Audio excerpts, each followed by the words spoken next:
Principles of management chapter 6 managing change का third topic है managing resistance to change कि change के लिए जो रेजिस्टेंस आती है उसको किस तरह से मैनेज किया जाए। और ये कुछ डेली रूटीन से एग्जांपल है। फॉर एग्जांपल इट्स बेटर, हमें पता है कि it's better to eat the healthy healthy food, active रहने के लिए भी ठीक है और हमारे स्टमक के लिए भी अच्छा है, बट वी डोंट, हम नहीं खाते, हमें वो जंक फूड अच्छा लगता है।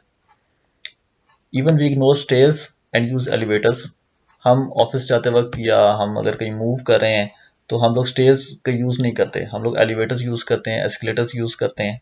ठीक है, हालांकि अगर हम स्टेयर्स सीढ़ियों से जाएंगे अगर हम, तो जो थोड़ी बहुत, एक तो हम एक्सरसाइज वैसे ही नहीं करते, तो स्टेयर से जाने में ये है कि हमारी थोड़ी सी जो, अगर हम स्टेयर्स के थ्रू जाएंगे तो हमारी जो थोड़ी टांगे खुल जाएंगी कम से कम, लेकिन हम वो इतनी सी भी नहीं करते, हम मतलब इतने सुस्त हो चुके हैं, तो हम चेंज को एक्सेप्ट ही नहीं करते, हम आसानी की तरफ जाते हैं। Change can be a threat to people working within an organization. People can adopt change if it's made appealing, अगर तो चेंज अपीलिंग है तो लोग उसे एक्सेप्ट करेंगे, अदरवाइज नहीं करते हैं। Why do people resist change, people resist क्यों करते हैं चेंज के लिए? अनसर्टेनिटी है इसमें, हैबिट है उनकी, कंसर्न ओवर पर्सनल लॉस है, believe that change is not in organization best interest. ये चार रेजिस्टेंस हैं जो एम्प्लॉयज शो करते हैं। Uncertainty, for example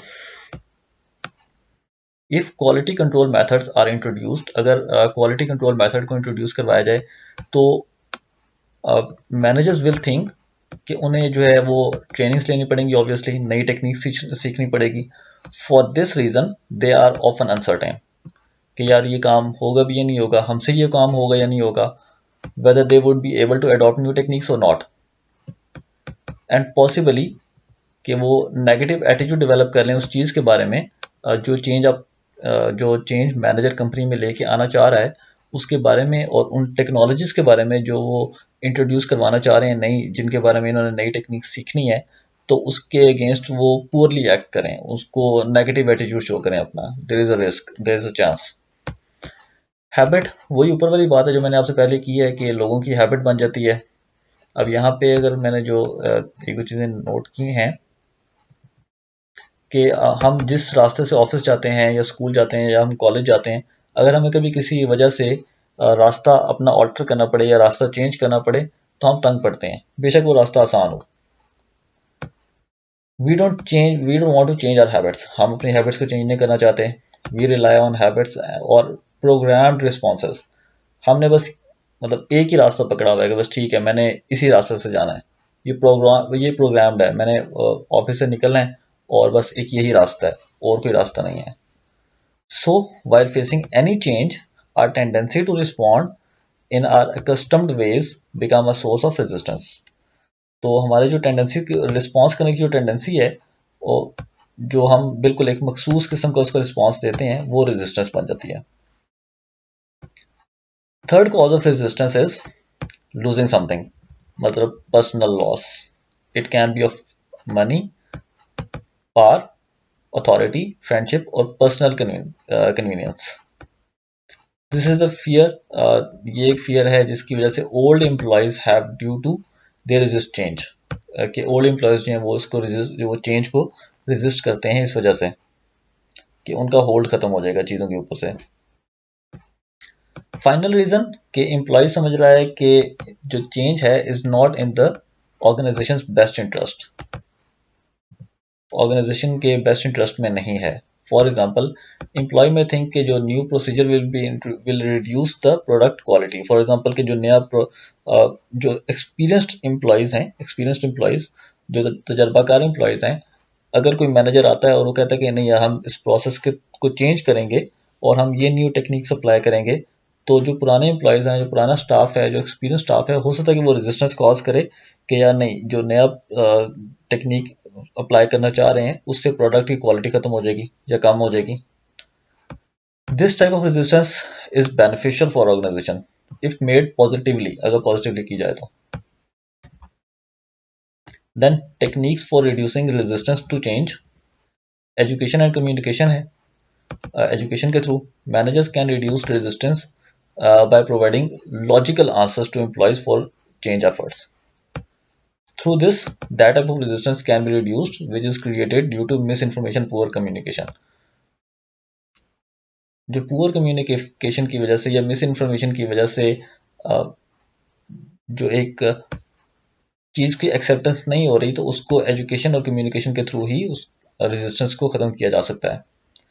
then participation है कि जो एम्प्लॉय रेजिस्टेंस कॉज कर रहा है उसको आप पार्टिसिपेट कर लें डिसीजन मेकिंग में। तो इससे क्या होगा कि वो अपने ओपिनियन देगा, अपनी फीलिंग्स को एक्सप्रेस करेगा, जिसको फिर रिजॉल्व किया जा सकता है। फैसिलिटेशन एंड सपोर्ट, ऐसे एम्प्लॉयज़ जो रेजिस्टेंस कॉज कर रहे हैं उनकी थेरेपीज़ की जाएं, उनकी काउंसलिंग की जाए, उनको न्यू स्किल्स दिए जाएं, ताकि उनका जो डर है जो है वो उसको ख़त्म किया जा सके।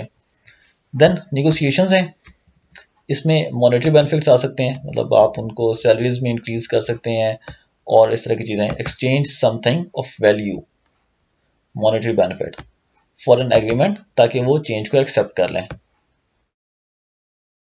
ये तब काम आएगा अगर जो रेजिस्टेंस है वो काफ़ी पावरफुल हो गई है अगर, तो फिर आपको जो है ना उसको मॉनेटरी बेनिफिट देना पड़ेगा।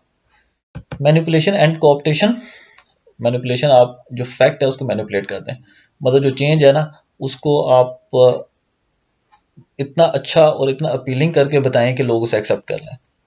Then coercion force, it is the extreme technique to handle the resistance, कि आप किसी जो कोई एक्सट्रीम टेक्निक है ये, इट में इन्वॉल्व थ्रेट्स और फोर्स अगेंस्ट द रेजिस्टर्स, कि आप उन्हें थ्रेट करें या फोर्स करें उन्हें, ये एक्सट्रीम है।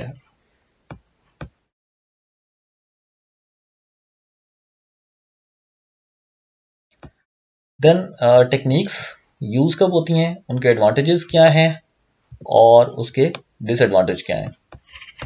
एजुकेशन एंड कम्युनिकेशन, ये तो हमने पढ़ लिया कि इस यूज़ कब होगा, जब resistance is due to misinformation की वजह से है। एडवांटेज क्या है इसका कि मिसअंडरस्टैंडिंग जो है वो क्लियर हो जाएगी। और इसका डिसएडवांटेज क्या है कि may not work even when mutual trust and credibility are lacking.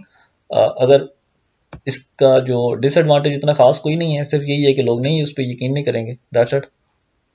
May not work when mutual trust and credibility are lacking, कि अगर आपकी क्रेडिबिलिटी नहीं है, जो बंदा बात कर रहा है, जो निगोशिएट कर रहा है, जो एजुकेट कर रहा है, तो उसकी बात नहीं लोग मानेंगे। पार्टिसिपेशन है, when resisters have the expertise to make contribution, अगर तो जो रजिस्टर है, जो चीज़ को, जो चेंज को रजिस्ट कर रहा है, अगर उसमें कैपेसिटी है डिसीजन मेकिंग में कंट्रीब्यूट करने की, तो आप उसे इंक्लूड करें उसमें। इससे क्या होगा कि उसकी इन्वॉल्वमेंट इंक्रीज होगी। और इसका डिसएडवांटेज कि टाइम कंज्यूमिंग है, has potential for a poor solution. Facilitation and support है, when resisters are fearful and anxiety ridden, ठीक है। किस टाइम पे ये यूज होगा। और इसका एडवांटेज क्या है, कैन फैसिलिटेट नीडेड एडजस्टमेंट्स, जो एडजस्टमेंट आपने करनी है वो आपकी वो ज़रूरत हल हो जाएगी। और इसका डिसएडवांटेज क्या है कि एक्सपेंसिव है, इट्स एक्सपेंसिव, मतलब no guarantee of success, success की कोई गारंटी नहीं है इसमें।